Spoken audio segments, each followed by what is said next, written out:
You ask your enterprise AI for the latest quarterly figures. It spits out a polished, highly specific answer that is entirely wrong because it never actually had access to the Q4 report. Left to their own devices, large language models have a strict memory limit. If a piece of information wasn't inside their original training set, they simply cannot recall it. In a business environment, that missing data usually falls into two categories: proprietary corporate data, like a client's purchase history, or recent real-world events that happened after the model finished training. To fix this, developers use augmented generation. This is the mechanism that feeds outside, real-time information directly into the AI so it can formulate an accurate response. But deciding exactly how to feed that information to the model is a critical choice for any engineering team. The approach you choose dictates the speed, the cost, and the ultimate accuracy of your application. There are two main architectural paths to solve this problem. You can retrieve data on demand as the user asks for it, or you can cache all of your data inside the model up front.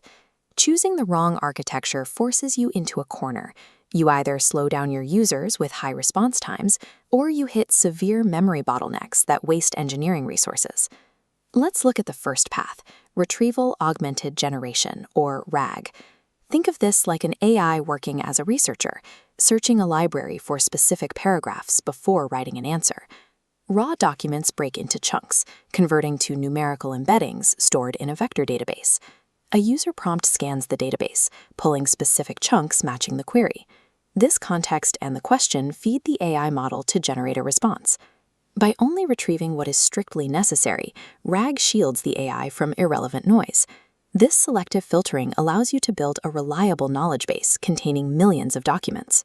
Because the system knows exactly which chunks it pulled from the database, it can also provide exact source citations for every answer. But this flexibility comes with an architectural cost. Relying on an external retriever adds a heavy calculation step for every single user query.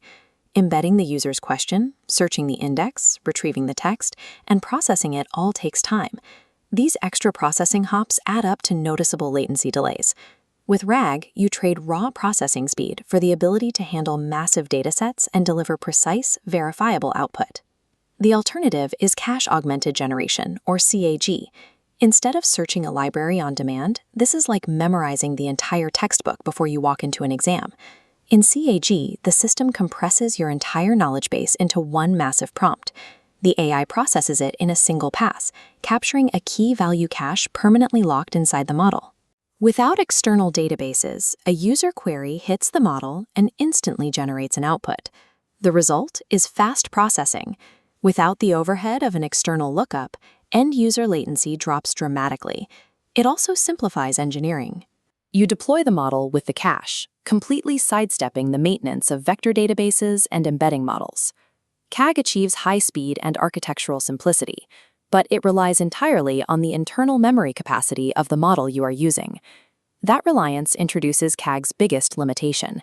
You are strictly bottlenecked by the finite size of the LLM's context window. Typical models today max out between 32,000 and 100,000 tokens. That is a hard ceiling on your knowledge base size, roughly equivalent to a few hundred pages of text. This split screen highlights updating. With RAG on the left, updating a fact cleanly swaps one data block. With CAG on the right, changing one sentence shatters the entire cache.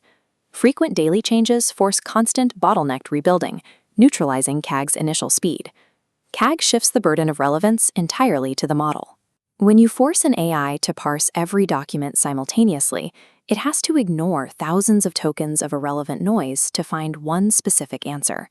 This increased distraction makes it more likely the model will blend facts from unrelated sections or hallucinate a response. The ideal deployment for CAG is something like an IT product manual.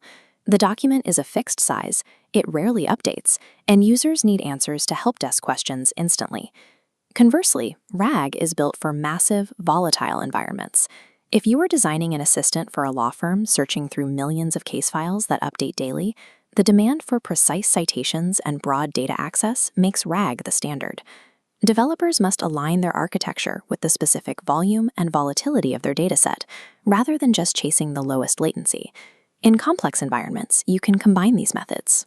Take a clinical decision support system in a hospital, which requires both the scale to hold millions of patient records and the speed to handle rapid follow-up questions from a doctor. In this hybrid workflow, the system uses RAG to execute a targeted search, pulling a patient's history from a massive database. It then loads that text into a long context model, creating a temporary working memory using CAG, allowing the doctor to ask rapid-fire questions. This hybrid orchestration provides broad data reach alongside instant conversational latency, though it does require a heavier engineering lift to build and manage. This decision tree maps the final framework. If your data source is massive, frequently updated, or requires exact citations, route your architecture toward RAG. If you have a fixed dataset that fits inside a model's context window and low latency is your absolute priority, build around CAG. Developing enterprise AI requires a precise match between architectural choice and data requirements. Success depends on knowing exactly when to utilize the search capabilities of RAG and when to leverage the speed of cached memory. Subscribe for more real-world AI engineering insights, and let us know what architectural challenges your team is facing in the comments.